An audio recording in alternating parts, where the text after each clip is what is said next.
নদীর মতো, কারণ নদী স্রোতের মতোই আমাদের জীবনের এই চলার পথটাও কখন যে কোন দিকে বয়ে চলে যায় সেটা আমরা নিজেও জানি না।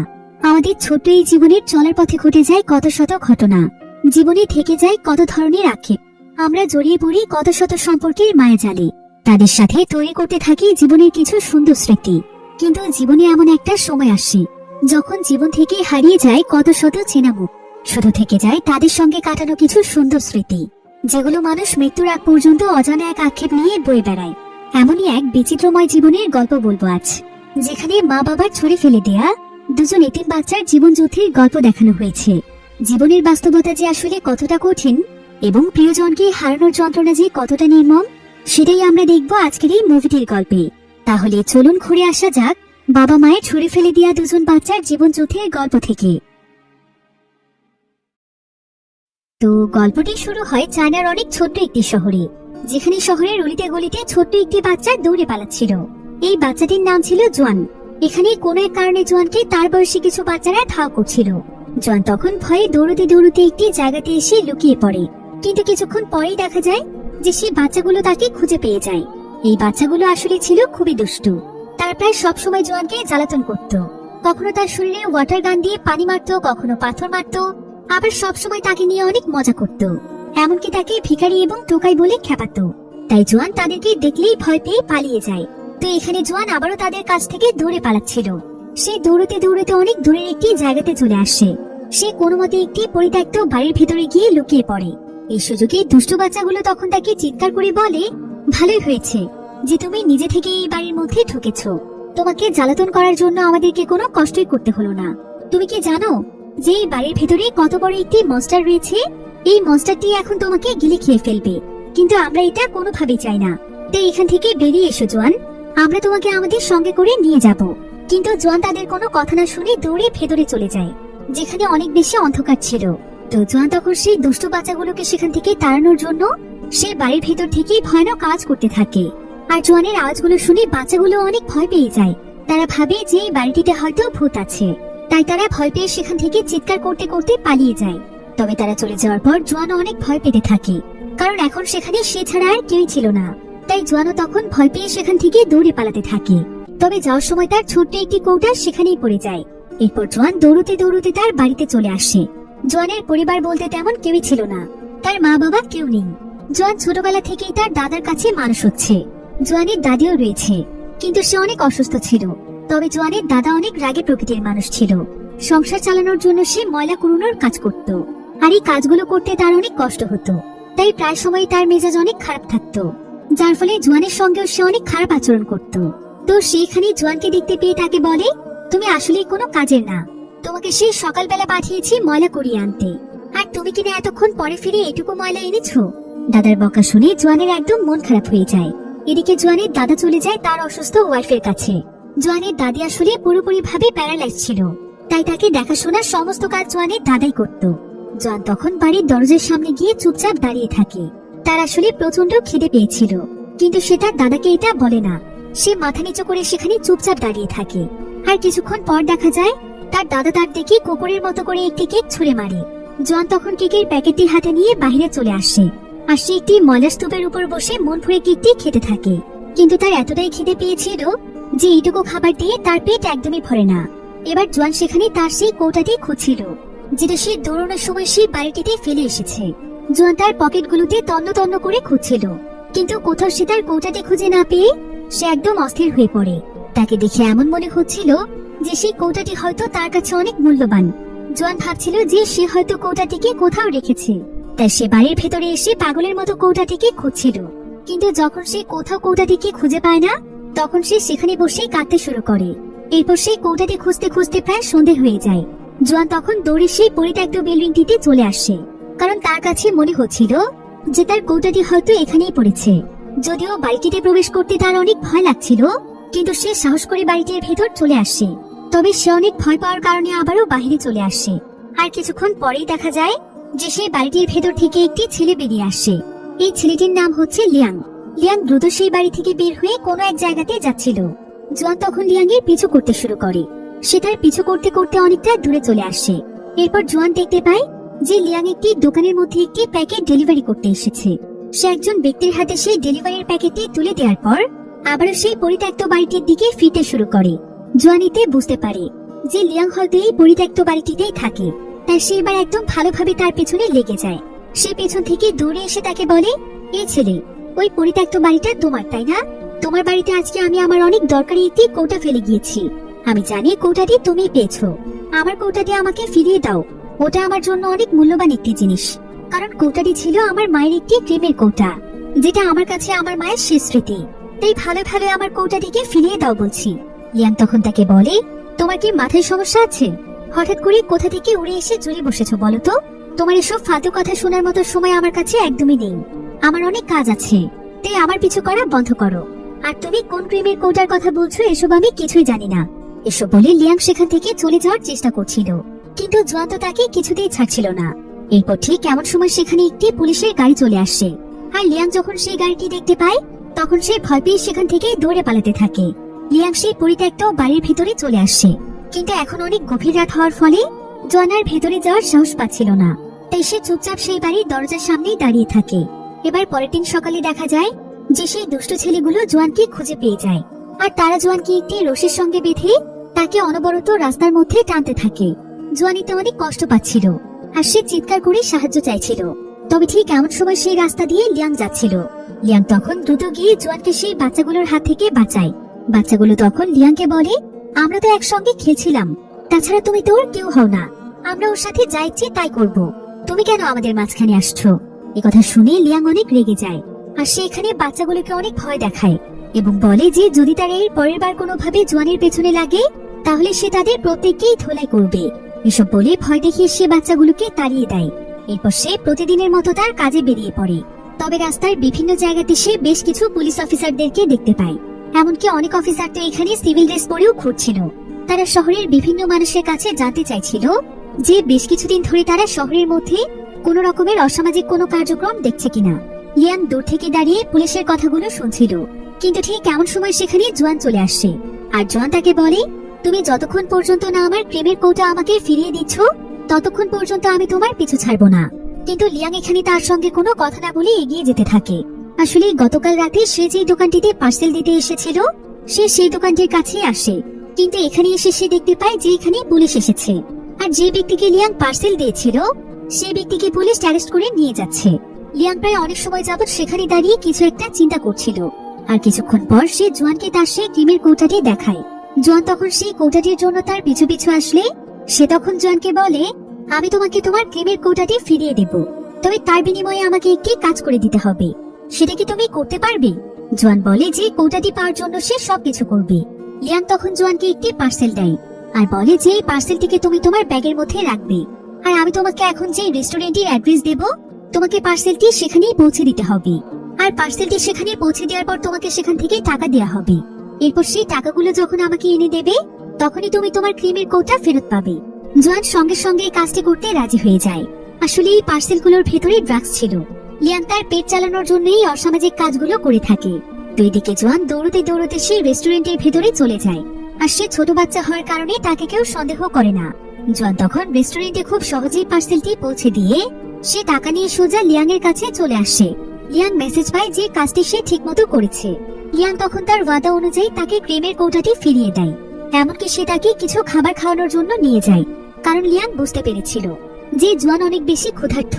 আর জোয়ানও এখানে খাবার পেয়ে দ্রুত তার খাবারগুলো শেষ করে ফেলে। এরপর সে দেখতে পায় যে লিয়াং তার ভাগের খাবার থেকেও তার জন্য কিছু খাবার রেখেছে। আর সে যেহেতু অনেক বেশি ক্ষুধার্ত ছিল তাই সে লিয়াং এর ভাগের খাবারটিও খেয়ে ফেলে। এরপর লিয়াং জোয়ানকে বলে, শোনো, আমি আমার ওয়াদা পূরণ করে ফেলেছি। তোমার ক্রিমের কৌটা তোমাকে ফিরিয়ে দিয়েছি, তোমাকে খাবারও খাইয়েছি, তাই এখন আমার পিছু করা বন্ধ করবে, ঠিক আছে? আমার এমনিতে অনেক গুরুত্বপূর্ণ কাজ থাকে, তাই তোমার পেছনে সময় নষ্ট করার মতো সময় আমার নেই। এই বলে লিয়াং সেখান থেকে চলে যাচ্ছিল, কিন্তু জোয়ান তার কোনো কথা না শুনে আবারও তার পিছু করতে শুরু করে আর জিজ্ঞাসা করে, তোমার নাম কি? আমাকে অন্তত তোমার নামটা বলো না। কিন্তু লিয়াং তার প্রশ্নের কোনো উত্তর দিচ্ছিল না। তাই জোয়ানই তখন তাকে নিজের ব্যাপারে বলতে শুরু করে। সে বলে, আমার নাম জোয়ান, আমি আমার দাদার সঙ্গে দাদার বাড়িতে থাকি। কালকে আমি তোমার সঙ্গে খেলতে আসতে পারি?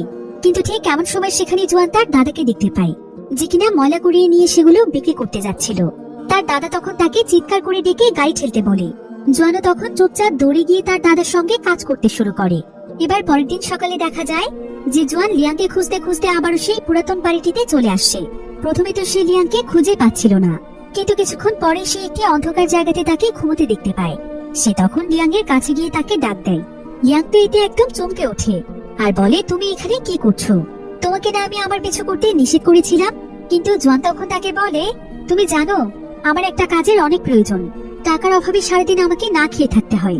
তুমি আমাকে তোমার টিমে নিয়ে নাও না, আমি তোমার সঙ্গে কাজ করতে চাই। আর কাজ করে যতটুকু সময় বাকি থাকবে ততটুকু সময় আমরা দুজন মিলে একসঙ্গে খেলবো। আমাকে তুমি তোমার ডেলিভারি বয় বানিয়ে ফেলো। তুমি দেখলে না কাল কত সুন্দরভাবে আমি তোমার পার্সেল ডেলিভারি করে দিয়েছি। আমাকে বেশি টাকা দিতে হবে না, সামান্য কিছু টাকা দিলেই হবে। কিন্তু লিয়াং তখন জোয়ানকে সেখান থেকে বেরিয়ে যেতে বলে। তারপরও জোয়ান যখন তার কোনো কথা শুনছিল না, তখন সে তাকে টেনে হিঁচড়ে সেখান থেকে বের করে দেয়। যদিও লিয়াং চাইলেই জোয়ানকে তার সঙ্গে রাখতে পারে, কিন্তু সে তো খুব ভালো করেই জানে যে সে যে কাজটি করে তার জীবনযাপন করছে সেটা একটি বেআইনি কাজ। আর এই কাজের সঙ্গে ছোট বাচ্চাটিকে জড়িয়ে ফেললে তার জীবনটাও নষ্ট হয়ে যাবে, যেটা সে কোনোদিনও চায় না। যদিও একবার সে বিপদে পড়ে তাকে দিয়ে কাজটি করিয়েছে, কিন্তু তাই বলে সে এটাকে তার পেশা বানিয়ে ফেলতে পারে না। তবে এদিকে বের করে দেওয়ার পরও জোয়ান সেখানেই দাঁড়িয়ে ছিল। এরপর লিয়াং যখন তার কাজ করতে বের হয়, জোয়ান তখন আবারও তার পিছু করতে শুরু করে। সে তার কাছে তার ডেলিভারি বয় হওয়ার জন্য অনেক অনুরোধ করছিল। লিয়াং তখন তার হাত থেকে বাঁচার জন্য দৌড়ে পালাচ্ছিল। এমনকি সে দৌড়ে গিয়ে একটি জায়গাতে লুকিয়ে পড়লেও জোয়ান তাকে খুঁজে বের করে ফেলে। এরপর সে লিয়াংকে বলে, তুমি কেন এমন করছো ভাইয়া? আমাকে একটা কাজ দাও না, না খেয়ে থাকতে আমার অনেক কষ্ট হয়। তুমি জানো ভাইয়া, এমনও দিন গিয়েছে যে আমি একটানা প্রায় 10 দিন শুধু পানি খেয়েছিলাম। জোয়ানের মুখে ভাইয়া ডাক শুনে লিয়াং এর অনেক মায়া হচ্ছিল। এরপর জোয়ান তাকে আরো বলে, আমি যখন অনেক ছোট ছিলাম তখন কোন এক অপরাধের কারণে আমার বাবাকে পুলিশ ধরে নিয়ে গিয়েছে। আর পরবর্তীতে আমার মা নাকি আরেকজন লোককে বিয়ে করেছে। সেই যে আমার মা আমাকে রেখে চলে গিয়েছে, আজ পর্যন্ত আর ফিরে আসেনি। আমি এখন আমার দাদা দাদির সঙ্গে থাকি, কিন্তু আমার দাদা আমাকে একদমই ভালোবাসে না। সে প্রতিনিয়ত আমার উপর অত্যাচার করে, এমনকি আমাকে খেতে পর্যন্ত দেয় না। তাই আমি যদি তোমার সঙ্গে কাজ করতে পারি তাহলে আমি অন্তত একবেলা পেট ভরে খেতে পারবো। ভিডিওর এই পর্যায়ে আপনাদেরকে এমন একটি অ্যাপের সঙ্গে পরিচয় করিয়ে দিতে চাই যার অফিসিয়াল পার্টনার হচ্ছে পিএসজি। এখানে জেতার সম্ভাবনা অন্যান্য অ্যাপের তুলনায় অনেক বেশি। 22 মার্চ থেকে শুরু হতে যাচ্ছে ইন্ডিয়ান প্রিমিয়ার লিগ। সমস্ত ক্রিকেট প্রেমীদের জন্য আপনার প্রিয় দলকে সমর্থন করার এটি একটি দুর্দান্ত সুযোগ।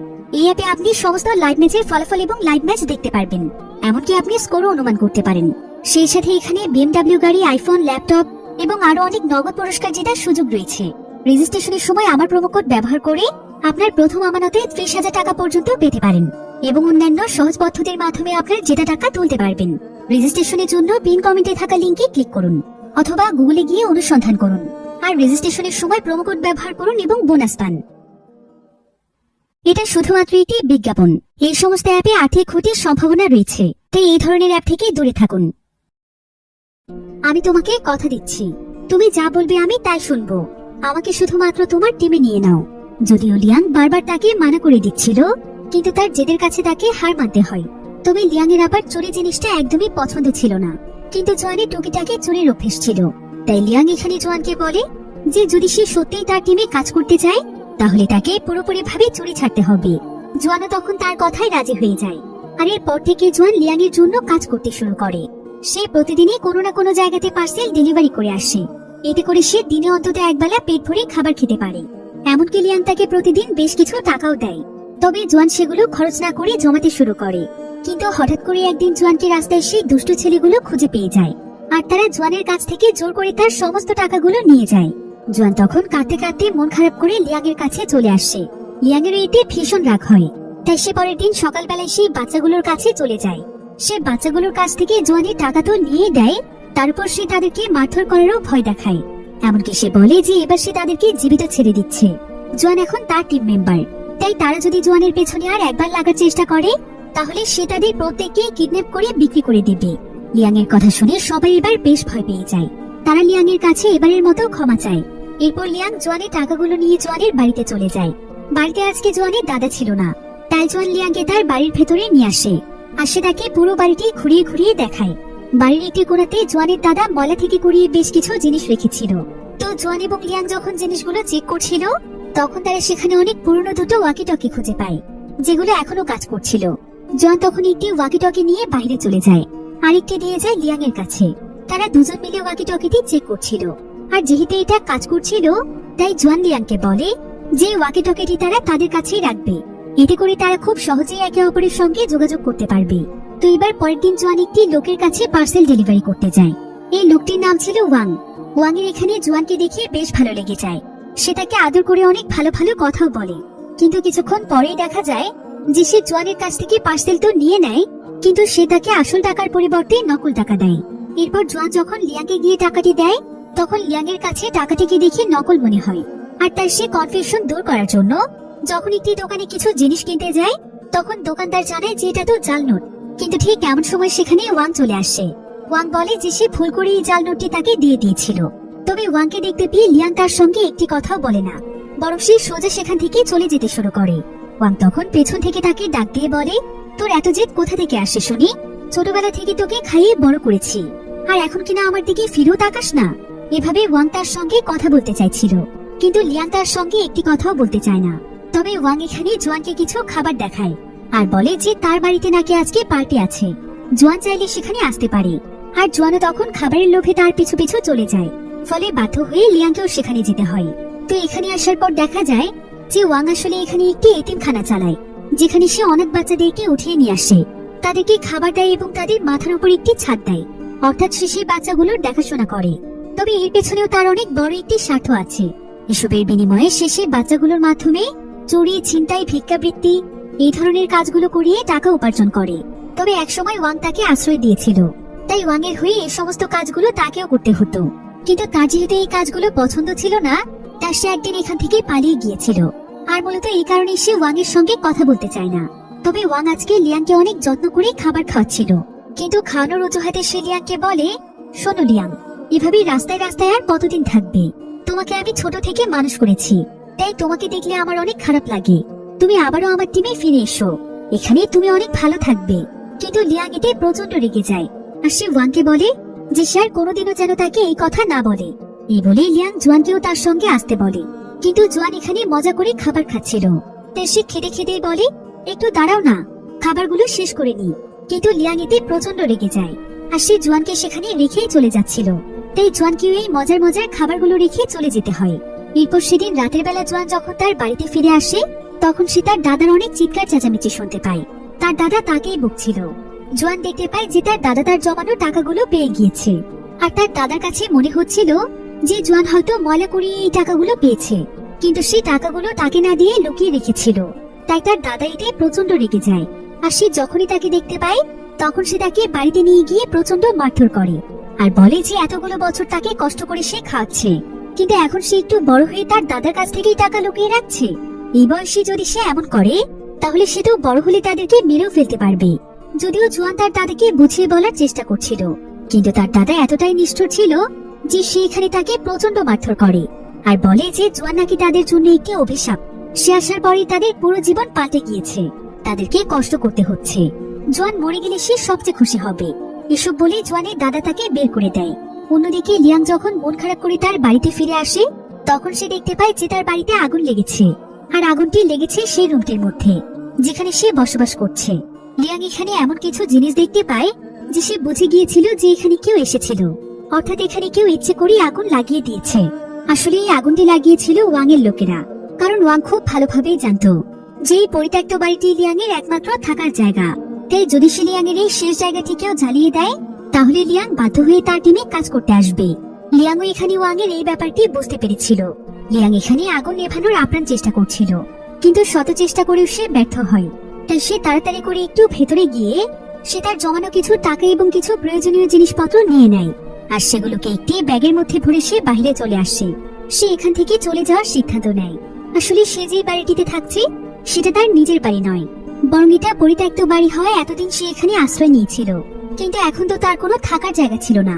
তারপর সে ওয়াং এর দলে গিয়ে কাজ করবে না, তাই সে এই শহর ছেড়ে অন্য একটি শহরে চলে যেতে চাইছিল। এজন্য সে একটি টিকিট কেটে একটি বাসে গিয়ে চড়ে। কিন্তু এখানে তার জোয়ানের জন্য অনেক চিন্তা হচ্ছিল। জোয়ানের কথা বারবার তার মনে পড়ছিল। সে ভাবছিল যে সে যদি জোয়ানকে ছেড়ে চলে যায়, তাহলে জোয়ানের দেখাশোনা কে করবে। কিন্তু পরক্ষণে সে চিন্তা করে যে জোয়ানের কথা সে কেন ভাবছে, তার নিজের জীবনের তো কোনো ঠিক নেই। সে আবার কবে থেকে অন্য মানুষের জন্য ধার ধারতে শুরু করেছে। এসব ভেবে লিয়াং আবারও যাওয়ার প্রস্তুতি নেয়। কিন্তু যখনই এখানে বাসটি ছাড়তেই যাবে তখনই লিয়াং এর জোয়ানের সমস্ত স্মৃতিগুলো মনে পড়ছিল। জোয়ানের ভাইয়া ডাকতে বারবার তার কানে আসছিল। তাই লিয়াং সঙ্গে সঙ্গে বাস থেকে নেমে যায় আর সে দৌড়ে সোজা চলে যায় জোয়ানদের বাড়িতে। আর সেখানে গিয়ে সে দেখতে পায় যে জোয়ান তার বাড়ির সামনে বসে কাঁদছে। লিয়াং তখন তার কাছে জানতে চায় যে তার কি হয়েছে, সে কাঁদছে কেন। জোয়ান তখন তাকে জানায় যে তার দাদা তাকে আজকে অনেক মেরেছে আর তাকে বাড়ি থেকে বের করে দিয়ে দরজা বন্ধ করে দিয়েছে। এমনকি রাতের বেলা সে তাকে কিছু খেতেও দেয়নি। আর তার দাদা তাকে বলেছে যে সে মরে গেলে সে নাকি সবচাইতে বেশি খুশি হবে। জোয়ানের কথা শুনে লিয়াং এর অনেক মন খারাপ হয়। সে তখন জোয়ানকে তার সঙ্গে আসতে বলে। এরপর রাস্তা দিয়ে হাঁটতে হাঁটতে জোয়ান সেখানে সেই ক্রিমের কৌটাটি বের করে যেটা তার মায়ের ছিল। সে তার ক্ষতস্থানগুলোতে ক্রিমটি লাগাতে শুরু করে। আর সে লিয়াংকে বলে, জানো ভাইয়া, আমার মা সব সময় বলতো যে এই ক্রিমটির মাধ্যমে নাকি ব্যথা দূর হয়ে যায়। যদি ব্যথার মতো এই ক্রিমটির মাধ্যমে মনের কষ্টগুলো দূর হয়ে যেত তাহলে কত ভালো হতো, তাই না? জোয়ানের কথাটি শুনে লিয়াং এর অনেক খারাপ লাগছিল। এরপর লিয়াং জোয়ানকে নিয়ে অন্য আরেকটি এলাকাতে চলে আসে যেখানে তাদের দুজনকে কেউ চেনে না। কিন্তু জোয়ান লিয়াংকে বারবার বলছিল, আমরা খুব বেশি দূরে যাব না ভাইয়া, ঠিক আছে? লিয়াং জানতে চায় কেন যাবে না। জোয়ান তখন তাকে বলে, আমার মা চলে যাওয়ার সময় আমি অনেক কাঁদছিলাম। তখন আমার মা আমাকে বলেছিল যে সে একদিন অবশ্যই আমার কাছে ফিরে আসবে। তাই যদি আমি দূরে চলে যাই তখন আমার মা ফিরে আসলে তো আমাকে খুঁজেই পাবে না। তবে জোয়ানের কথা শুনে লিয়াং বুঝতে পারে যে তার মা আসলে কোনোদিনও ফিরে আসবে না, বরং সে তাকে মিথ্যে আশা দিয়ে সারা জীবনের জন্য চলে গিয়েছে। লিয়াং তখন জোয়ানকে নিয়ে শহরের একটি অফ সাইডে চলে আসছে। তো তারা দুজন মিলে সেই জায়গাটিতে অনেক পুরনো একটি বাড়ি খুঁজে পায় যেটা কিনা অনেকটাই ভাঙাচোরা ছিল। তো সেই বাড়িটির পাশে আবার অনেক পুরনো একটি পার্কও রয়েছে যেখানে এখন কোনো মানুষের আসা যাওয়া নেই। তো তারা দুজন তখন এখানেই থাকার সিদ্ধান্ত নেয়। জোয়ান তো এতে অনেক খুশি হয়ে যায়, কারণ সে জানে যে লিয়াং তাকে কতটা ভালোবাসে। এরপর দেখতে দেখতেই তাদের দিনগুলো অনেক ভালোই কাটছিল। জোয়ান তো প্রায় সবসময় সেই ভাঙা পার্কটিতে অনেক মজা করে খেলতো। তবে তারা এখন যে বাড়িটিতে রয়েছে সেখানে তাদের প্রয়োজনীয় কোনো জিনিস ছিল না। তবে এই এলাকাতে একটি ময়লার স্তূপ ছিল যেখানে মানুষ তাদের অপ্রয়োজনীয় জিনিসগুলো ফেলে চলে যায়। তাই জোয়ান এবং লিয়াং তাদের ঘরটি একটু সাজানোর জন্য দুজন মিলে প্রতিদিন সেই ময়লার স্তূপের কাছে চলে যায় আর সেখান থেকে তারা তাদের প্রয়োজনীয় টুকিটাকি জিনিস নিয়ে আসে। তো এভাবেই একদিন জোয়ান সেখানে একটি সোফা দেখতে পায়। সোফাটি জোয়ানের ভীষণ পছন্দ হয়। যদিও সোফাটি অনেক পুরনো এবং ভাঙা ছিল, কিন্তু তারপরও জোয়ানের এটা ভীষণ পছন্দ হয়। তাই জোয়ান এবং লিয়াং দুজন মিলে সোফাটিকে তাদের বাড়িতে নিয়ে যাচ্ছিল। কিন্তু ঠিক এমন সময় সেখানে একজন ভিখারি চলে আসে আর সে তাদেরকে চিৎকার করে বলতে থাকে যে সোফাটি নাকি সে আজকে সকালবেলা দেখে গিয়েছে, তাই এখন সোফাটি তাকে দিতে হবে। তারা দুজন তখন সোফাটিকে সেখানে রেখে দেয়। কিন্তু এতে জোয়ানের অনেক মন খারাপ হয়ে যায়, যেটা লিয়াং এর কাছে অনেক খারাপ লাগছিল। তাই পরের দিন একদম ভোরবেলা লিয়াং জোয়ানকে নিয়ে সেখানে চলে যায় আর তারা দুজন মিলে কোনো মতে সেই সোফাটিকে চুরি করে নিয়ে আসে। লিয়াং সোফাটিকে তাদের বাড়ির একটি জায়গাতে সেট করে দেয়। আর সোফাটি পেয়ে জোয়ান এতটাই খুশি হয়েছিল যে সোফাটিতে বসে সে নিজেকে রাজা ভাবছিল। মনে হচ্ছিল যে সে কোনো অমূল্য সম্পদ পেয়ে গিয়েছে। আর জোয়ানের খুশি দেখে লিয়াং এর কেন যেন মনটা একদম ভরে যাচ্ছিল। আসলে জোয়ানের মধ্যে সে কেন যেন নিজের ছোটবেলাটাকে দেখতে পায়, কারণ সেও ছোটবেলায় জোয়ানের মতো এমন একাই ছিল। তাই জোয়ানকে দেখলে তার অনেক মায়া হয়। এরপর পরের দিন লিয়াং জোয়ানকে একটি শপিং মলে নিয়ে যায় আর সে তার কিছু জমানো টাকা দিয়ে জোয়ানকে তার পছন্দ মতো কিছু জামা কাপড় কিনে দেয়। জোয়ান এতে অনেক খুশি হয়, সে যেন তার এক নতুন জীবন খুঁজে পেয়েছে। এভাবেই একদিন তারা দুজন মিলে রাস্তায় তাদের প্রয়োজনীয় কিছু জিনিস খুঁজতে যাচ্ছিল, যাতে করে তারা আস্তে আস্তে তাদের বাড়িটি খুব সুন্দরভাবে গুছিয়ে নিতে পারে। কিন্তু রাস্তা দিয়ে যেতে যেতে জোয়ানের অনেক খিদে পেয়ে যায়। তাই জোয়ান ক্লান্ত হয়ে একদম রাস্তাতেই বসে পড়ে। তবে এখন একদম ভোরবেলা ছিল, তাই আশেপাশে তেমন কোনো হোটেল বা রেস্টুরেন্ট খোলা ছিল না। জোয়ান তখন সেখানে কাঁদতে কাঁদতে বলে, আমরা আর কতক্ষণ না খেয়ে থাকবো ভাইয়া? কাল রাত থেকে তো আমরা কিছুই খাইনি। আমার এখন এত পরিমাণ খিদে পেয়েছে যে আমার এখন চলার মতো একটু শক্তি নেই। লিয়াং তখন জোয়ানের কাছে গিয়ে জোয়ানকে তার পিঠে তুলে নেয়। এরপর হাঁটতে হাঁটতে অনেকটা দূরে আসার পর সৌভাগ্যবশত তারা সেখানে একটি রেস্টুরেন্ট পেয়ে যায়। আর সেখানে গিয়ে লিয়াং তাদের জন্য অনেকগুলো খাবার অর্ডার করে। সে এখানে নিজেও পেট ভরে খায় আর জোয়ানকেও খেতে বলে। এভাবেই তারা দুজন মিলে সেখানে ইচ্ছে মতো খাবার খেয়ে নেয়। এরপর লিয়াং এখানে চালাকি করে ওয়েটারকে ডেকে বলে, আপনারা এখানে কি ধরনের খাবার রেখেছেন? আপনাদের পরিবেশ অনেক নোংরা, আপনি নিজেই একটু চেক করে দেখুন তো। প্রত্যেকটি খাবারের মধ্যে চুল রয়েছে। এসব খাবার খেয়ে মানুষ অসুস্থ হয়ে গেলে এর দায়ভার কে নেবে? কিন্তু ওয়েটার এখানে লিয়াং এর চালাকি বুঝতে পারে আর সে তার বসকে বলে যে তাদের রেস্টুরেন্টে এর আগেও এই ধরনের কাস্টমার এসেছে, যারা কিনা বিল না দেওয়ার জন্য এই ধরনের অজুহাত বানায়। এই ছেলেটি নিজে ইচ্ছে করে খাবারে চুল দিয়েছে। যদিও ওয়েটার এখানে ঠিক কথাই বলছিল, কিন্তু লিয়াং এর কথা শুনে অনেক রেগে যায় আর সে ওয়েটারকে বলে, আপনারা নিজেরা অপরাধ করে এখন আমার উপরে দোষ চাপিয়ে দিচ্ছেন। আপনাদের নামে আমি পুলিশের কাছে কমপ্লেন জানাবো। কিন্তু এতে করে দেখা যায় যে সেখানে অনেক বড় একটি ঝামেলা তৈরি হয়ে যায়। আশেপাশের সমস্ত মানুষেরা সেখানে ভিড় জমিয়ে ফেলে। এদিকে রেস্টুরেন্টের বস এখানে লিয়াংকে মারছিল, কিন্তু ঠিক তখনই দেখা যায় যে হঠাৎ করে জোয়ান সেখানে অজ্ঞান হয়ে যায়। লিয়াং এটা অনেক ভয় পেয়ে যায়, আর সে তাড়াতাড়ি করে জোয়ানের কাছে এসে রেস্টুরেন্টের সবাইকে বলেছিলাম না যে আমি সত্য বলছি, আমার ভাই একদম সুস্থ ছিল, কিন্তু এখন আপনাদের খাবার খেয়ে ওর এই অবস্থা হয়েছে। আমি যদি এখন আমার ভাইকে নিয়ে পুলিশের কাছে কমপ্লেন দেই, তাহলে আপনাদের এই রেস্টুরেন্ট চিরদিনের জন্য বন্ধ হয়ে যাবে। এসব কথা শুনে রেস্টুরেন্টের সবাই এবার অনেকটা ভয় পেয়ে যায়, তাই তারা লিয়াং এবং জোয়ানকে চলে যেতে দেয়। লিয়াং তখন জোয়ানকে তার কোলে উঠিয়ে যত দ্রুত সম্ভব সেখান থেকে দৌড়ে পালিয়ে আসে। লিয়াং জোয়ানকে অনেকটা দূরে নিয়ে গিয়ে বলে, আরে বাহ, তুমি তো অনেক সুন্দর অভিনয় করতে পারো, তোমার অ্যাক্টিং একদম পারফেক্ট হয়েছে, তোমার জন্য আজকে কোনো মতে আমরা বেঁচে গিয়েছি, এখন অনেক হয়েছে, এবার চোখ খোলো। কিন্তু লিয়াং এর এখানে বারবার ডাকার পরও জোয়ান চোখ খুলছিল না। লিয়াং ভাবছিল জোয়ান মজা করছে, তাই সে বারবার তাকে মজা করতে নিষেধ করছিল। কিন্তু অনেক সময় পার হয়ে যাওয়ার পরও জোয়ান যখন কিছুতেই তার চোখ খুলছিল না, তখন লিয়াং বুঝতে পারে যে জোয়ানের সত্যি সত্যি কিছু একটা হয়েছে। তাই সে তাকে কোলে নিয়ে দৌড়ে চলে যায় হসপিটালে। ডক্টর জোয়ানকে ইমার্জেন্সি ভাবে একটি ইনজেকশন দেওয়ার পর কিছুক্ষণ পর জোয়ানের জ্ঞান ফিরে আসে। লিয়াং যেন এতে তার মাঝে প্রাণ ফিরে পায়। লিয়াং তখন ডক্টরের কাছে জানতে চায় যে জোয়ানের কি হয়েছে, সে কেন এমন অসুস্থ হয়ে পড়েছে। ডক্টর তখন লিয়াংকে জানায় যে আসলে তার খুব সিরিয়াস কোনো সমস্যা নয়, বরং তার শরীরে পুষ্টির অনেক অভাব রয়েছে। বয়স অনুযায়ী তার শরীর এখন গ্রো করতে শুরু করেছে, কিন্তু সেই হিসেবে তার শরীরে অনেক বেশি পুষ্টির ঘাটতি রয়েছে। মনে হচ্ছে সে ঠিক মতো খাবার দাবার পাচ্ছে না। যদি এভাবেই চলতে থাকে তাহলে পরবর্তীতে তার অনেক বড় সমস্যা হতে পারে। তাই এখন থেকেই তাকে ভালো ভালো খাবার দিতে হবে, যেমন শাকসবজি, ফলমূল, দুধ, ডিম, এগুলো কয়েকদিন খেলে সে ঠিক হয়ে যাবে।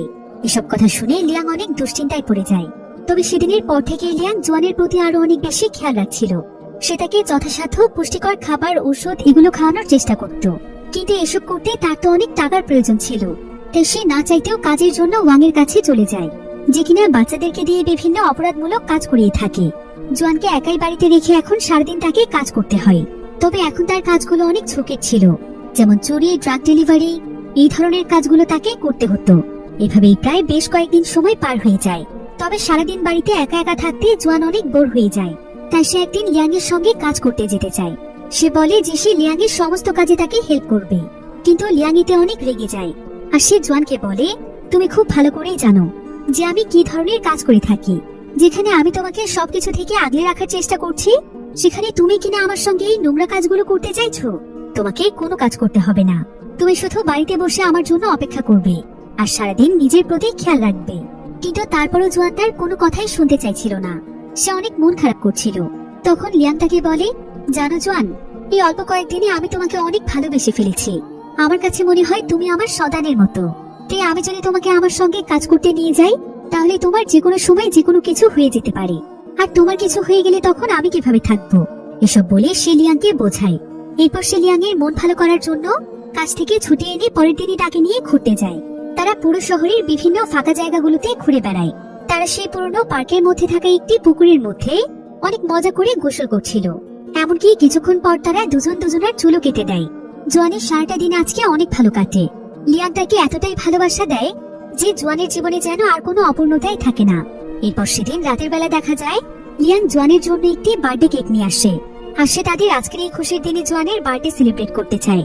কারণ একদিন গল্প করতে করতে জোয়ান তাকে বলেছিল যে হয়তো এই পৃথিবীর প্রত্যেকটি বাচ্চারই জীবনে একবার হলেও জন্মদিন পালন হয়েছে, কিন্তু আমি হয়তো সবচাইতে আনলাকি, যে কিনা জীবনে একবারও নিজের জন্মদিন পালন করতে পারেনি। এমনকি আমি জানি না আমার বার্থডে ডেট কবে, কিন্তু যখন আমি আমার বয়সী বাচ্চাদের জন্মদিন সেলিব্রেট করতে দেখি তখন আমার অনেক কষ্ট হয়।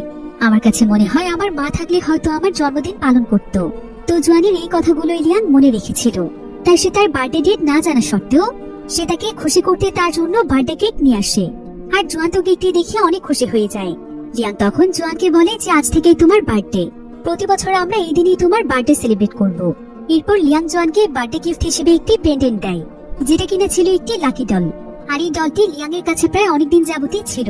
লিয়াং এর ধারণা ছিল যে ডলটির প্রভাবে সে অনেক বিপদ আপদ থেকে বেঁচে যায়, তাই সে জোয়ানকে এই ডলটি এই কারণেই দিয়েছে যাতে করে জোয়ান সব সময় ভালো থাকে, কোনো বিপদ আপদ তাকে স্পর্শ করতে না পারে। এবার পরের দিন লিয়াং কাজে চলে যাওয়ার পর জোয়ান একটু সময় কাটানোর জন্য তাদের আশেপাশের একটি পার্কে যায়, যেখানে প্রতিদিনে অনেকগুলো বাচ্চারা এসে খেলা করত। তবে এখানকার বাচ্চারা খুবই ভালো ছিল, তারা জোয়ানকেও তাদের সাথে খেলতে নেয়, তাই জোয়ান এতে অনেক খুশি হয়। এরপর সেখানে একটি বাচ্চার মা বাচ্চাটিকে আইসক্রিম কিনে দেয়, আর জোয়ানও বাচ্চাটির পাশেই দাঁড়িয়েছিল। জোয়ানকে দেখে মহিলাটির অনেক মায়া হয়, তাই সে জোয়ানকেও একটি আইসক্রিম দেয়। জোয়ান তখন মন ভরে সেই আইসক্রিমটি খায়। কিছুটা দূরে একজন মহিলা বসে জোয়ানের দিকে লক্ষ্য রাখছিল, আর জোয়ান যখন তার দিকে তাকায়, মহিলাটি তখন জোয়ানকে তার কাছে ডাকে, আর সে তাকে একটি টিস্যু পেপার দিতে চায়। কিন্তু জোয়ান তার কোনো কথা শোনে না, এমনকি সে তার কাছে যায়ও না, কারণ লিয়াং তাকে বারবার মানা করে দিয়েছিল যে কেউ যদি তার সঙ্গে কোনো কথা বলতে চায় তাহলে সে যেন না বলে, বা কেউ যদি তাকে কোনো প্রশ্ন করে সে যেন সেগুলোর উত্তর না দেয়, কারণ পুরো শহরে এখন ইনভেস্টিগেশন চলছে। তাই অনেক সময় সিভিল পুলিশেরা এসে জোয়ানকে নানা ধরনের প্রশ্ন করতে পারে, আর যদি প্রশ্নের মধ্যে তাদের কোনো সন্দেহ হয়, এতে করে পরবর্তীতে হয়তো তাদের দুজনেরই বিপদ ঘটতে পারে। এবার পরের দিন আমরা সেই মহিলাটিকে দেখতে পাই, যাকে জোয়ান তার কাছে ডাকছিল। এই মহিলাটি সত্যি সত্যি একজন পুলিশ অফিসার ছিল, তার নাম হচ্ছে মিন। মিন এখন শহরের মধ্যে বিশেষ একটি মিশন পরিচালনা করছে, কারণ তাদের কাছে ওয়াং এর ব্যাপারে তথ্য এসেছে যে ওয়াং বিভিন্ন পথ শিশুদের মাধ্যমে নানা ধরনের অবৈধ কাজ করিয়ে থাকে। তাই মিন তাদের এই পুরো গ্যাংটিকেই ধরার চেষ্টা করছে। এবার পরের দিন মিন আবারও সেই পার্কে চলে যায়, আর সে জোয়ানকে দেখতে পেয়ে জোয়ানের সঙ্গে আবারও কথা বলার চেষ্টা করে, কিন্তু আগের মতোই জোয়ান তার সঙ্গে কোনো কথাই বলছিল না। তখন মিন তাকে বলে, জানো, আমার আসলে তোমার মতোই একটা ছোট্ট ছেলে ছিল, সে দেখতে একদম তোমার মতোই ছিল, কিন্তু অনেক ছোটবেলায় তাকে আমি হারিয়ে ফেলি। তাই তোমাকে দেখে কেন যেন আমার সন্তানের কথা মনে পড়ে যায়, এজন্যই আমি তোমার সঙ্গে একটু কথা বলতে চাই। তুমি কি আমাকে একটু সময় দেবে? মিনের কথা শুনে জোয়ানের অনেক খারাপ লাগে।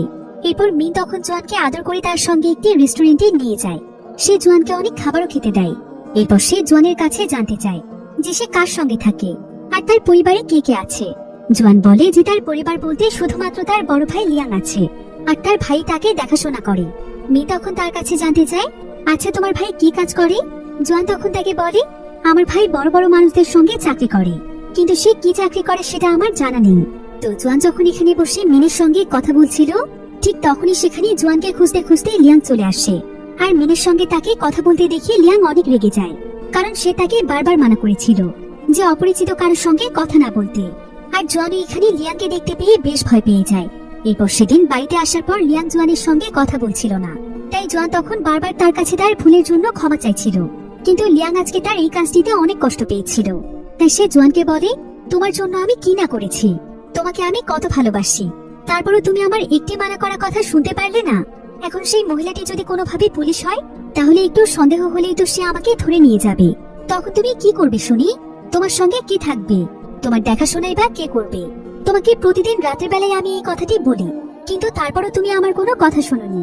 জোয়ান তখন লিয়াংকে বোঝানোর চেষ্টা করে যে সেই মহিলাটিকে দেখে তার নাকি তার মায়ের কথা মনে পড়ে গিয়েছিল, তাই সে কিছু বুঝে ওঠার আগে সেই মহিলার সঙ্গে কথা বলে ফেলেছে, কারণ সে ভাবছিল যে এই মহিলাটি যদি তার মা হয়, সে অনেক ছোটবেলায় তার মাকে দেখেছিল, তাই তার মায়ের চেহারাটাও তার খুব একটা মনে নেই।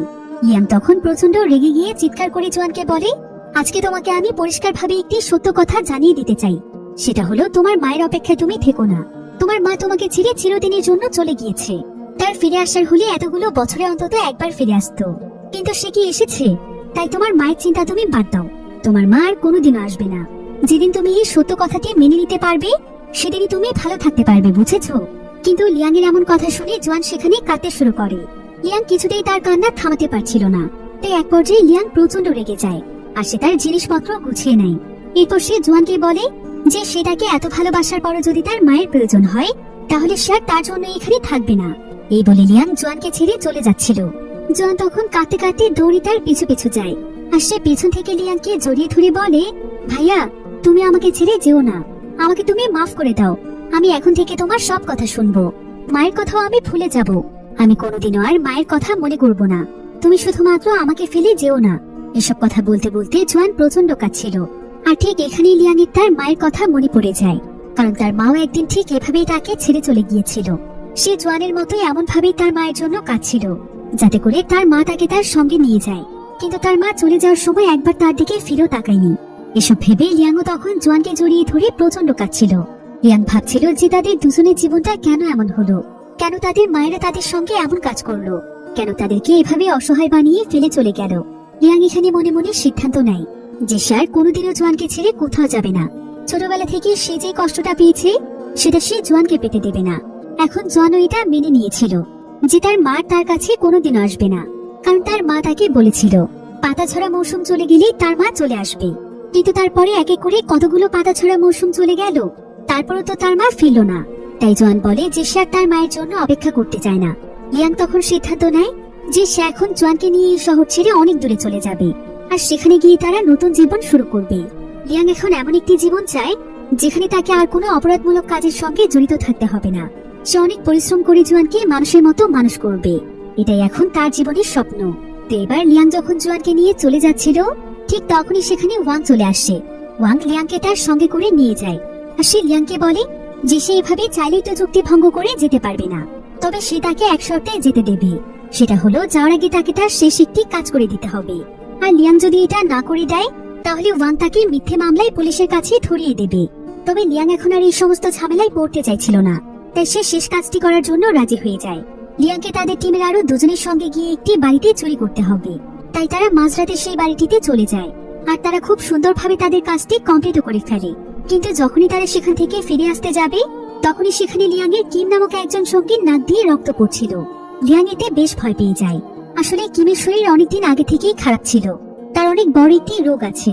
সে তার ট্রিটমেন্টের খরচ জোগাতে এই টিমের সঙ্গে কাজ করছে, আর আজকে হঠাৎ করে সে এভাবে অসুস্থ হয়ে পড়েছে। এরপর লিয়াং এবং তার সঙ্গে লিয়ে কিমকে তাদের সঙ্গে করে ওয়াং এর কাছে নিয়ে যায়, কিন্তু ততক্ষণে কিম মারা গিয়েছিল। এরপর ওয়াং লিয়াং লি এবং কিমের লাশটি নিয়ে অনেক দূরে চলে যায়। বাহিরে আবার প্রচন্ড বৃষ্টি হচ্ছিল। সে তাদেরকে একটি ফাঁকা জায়গা দেখিয়ে দিয়ে দূরে দাঁড়িয়ে থাকে। তাদের মাধ্যমে সে কিমকে দাফন করায়। কিন্তু লিয়াং এবং লি কিমের জন্য এতটাই কষ্ট পাচ্ছিল যে তারা কবর খুঁড়তে খুঁড়তে অনেক কাঁদছিল, কারণ ছোটবেলা থেকেই তারা একসঙ্গে বড় হয়েছে। আর সে জানে যে কিম কতটা কষ্ট নিয়ে ওয়াং এর টিমে কাজ করত। লিয়াং তখন জেদ করে ওয়াং এর সামনে থেকে চলে যাচ্ছিল, কিন্তু ওয়াং তখন তার গলা চেপে ধরে আর বলে যে সে তাকে কোথাও যেতে দেবে না, তার টিমে তাকে কাজ করতেই হবে। কিন্তু ঠিক এমন সময় পেছন থেকে লি চলে আসে, আর সে ওয়াং এর মাথায় আঘাত করে ওয়াংকে অজ্ঞান করে দেয়। এরপর তারা ওয়াংকে তার আস্তানায় নিয়ে গিয়ে বেঁধে ফেলে, আর তারা সমস্ত বাচ্চাদেরকে সেখান থেকে মুক্ত করে দেয়। অন্যদিকে পুলিশেরা ওয়াং এবং ওয়াং এর গ্যাংয়ে যারা যারা কাজ করে তাদের সবাইকে ধরার চেষ্টা করছিল। তাই লিয়াং তখন ধরা পড়ে যাওয়ার ভয়ে জোয়ানকে নিয়ে অনেক দূরে চলে যায়, আর সে বেশ কিছুদিন জোয়ানকে নিয়ে লুকিয়ে লুকিয়ে বেড়ায়। তবে এভাবে করে লিয়াং জোয়ানের জন্যই অনেক দুশ্চিন্তায় পড়ে যায়, কারণ সে যদি জোয়ানকে নিয়ে এভাবেই জীবন কাটায় তাহলে জোয়ানের জীবনটা নষ্ট হয়ে যাবে। তাই সে জোয়ানকে একটি এনজিও স্কুলে ভর্তি করে দেওয়ার সিদ্ধান্ত নেয়, যেখানে জোয়ান ফ্রিতে সুন্দরভাবে থাকতে পারবে এবং ছোট থেকে অনেক ভালোভাবে লেখাপড়া শিখতে পারবে। অন্যদিকে পুলিশেরা ওয়ানকে গ্রেফতার করে ফেলেছিল। এরপর তাকে বিভিন্ন ইনভেস্টিগেশনের জন্য যখন জিজ্ঞাসাবাদ করা হয়, তখন সে এখানে লিয়াংকে ফাঁসানোর জন্য তার নাম বলে দেয়, আর বলে যে লিয়াংই নাকি তার পুরো টিমকে পরিচালনা করে। এমনকি লিয়াং জোয়ান নামক একটি ছেলেকে কিডন্যাপ করে রেখেছে। যদিও জোয়ানের দাদা দাদি বেঁচে আছে, কিন্তু লিয়াং তাকে ভয় দেখিয়ে তার কাছে রেখেছে।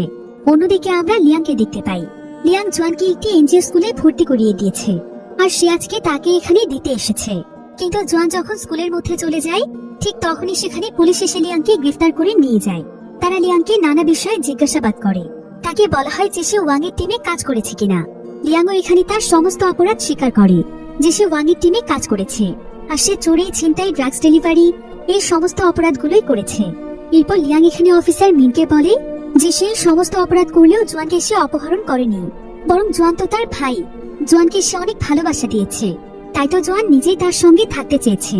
তবে এটা সত্যি যে তার দাদা দাদি আছে, কিন্তু দয়া করে আপনারা তাকে ওর দাদা দাদির কাছে ফিরিয়ে দেবেন না। ওর দাদা ওর উপর অনেক অত্যাচার করে। আমাকে আপনারা যেমন ইচ্ছে শাস্তি দিন, সমস্ত শাস্তি আমি মাথা পেতে নিব। শুধুমাত্র জোয়ানের একটি সুন্দর ভবিষ্যতের ব্যবস্থা আপনারা করে দিন। দয়া করে ওকে এনজিওতেই থাকতে দিন, আর আমি যে জেলে আছি এটা যেন সে কোনোভাবেই জানতে না পারে। এটাই আপনার কাছে আমার একমাত্র চাওয়া। মিনু তখন লিয়াং এর সমস্ত কথা মেনে নেয়, কারণ লিয়াংকে গ্রেফতার করার পর সে এমনি জোয়ানের সঙ্গে কথা বলতে গিয়েছিল, আর জোয়ানি তখন তাকে জানিয়েছিল যে তার দাদা তার উপর কতটা অত্যাচার করত, আর লিয়াং তাকে কতটা স্নেহ, যত্ন, ভালোবাসা দিয়ে আগলে রেখেছে। এসব জানতে পেরে মিন নিজেও অনেক ইমোশনাল হয়ে যায়, আর সে তার কাছে থাকা একটি লাকি ডলের পেন্ডেন্ট লিয়াংকে দেয়, ঠিক যেমনটা লিয়াং জোয়ানকে দিয়েছিল। মিন তখন তাকে বলে, আশা করছি তোমার পরবর্তী জীবন তোমার জন্য অনেক ভালো হবে। তবে এখন তো তোমাকে তোমার অপরাধের শাস্তি পেতে হবে। তোমাকে বেশ কিছু বছর জেলেই থাকতে হবে, কিন্তু ততদিন যদি জোয়ানের সঙ্গে তোমার দেখা না হয়, তাহলে হয়তো জোয়ান যখন বড় হবে তখন তোমার প্রতি তার আবেগ অনুভূতি কমে যেতে পারে। কিন্তু লিয়াং তখন বলে যে সে সবকিছু মেনে নিতেই প্রস্তুত, কিন্তু জোয়ান যদি তাকে এই অবস্থায় দেখে তাহলে সে মানসিকভাবে ভেঙে পড়বে। এতে তার জীবনে অনেক খারাপ প্রভাব পড়বে, যেটা সে কোনোদিনও চায় না। এভাবেই দেখতে দেখতে প্রায় 1 বছর সময় পার হয়ে যায়। জোয়ান আজও জানে না যে লিয়াং এর কি হয়েছে, লিয়াং কোথায় আছে। তাই সে প্রতিদিনই তার এনজিও থেকে একটু সময় বের করে তাদের সেই ভাঙা বাড়িটিতে আসে, যেটা তারা দুজন মিলে নিজের হাতে সাজিয়েছিল। কারণ জোয়ান মনে প্রাণে বিশ্বাস করে যে লিয়াং তাকে ছেড়ে চলে যেতে পারে না। অবশ্যই লিয়াং তার কাছে ফিরে আসবে। তার মা তাকে ধোকা দিলেও লিয়াং তাকে কোনোদিনও ধোকা দেবে না। লিয়াং অবশ্যই ফিরে আসবে। এই আশাতেই জোয়ান প্রতিদিনই তাদের বাড়িতে সিঁড়ির উপরে বসে লিয়াং এর অপেক্ষায় পথ চেয়ে থাকে। আর এমনই এক হৃদয়স্পর্শী এন্ডিং এর মাধ্যমে গল্পটি এখানেই শেষ হয়ে যায়।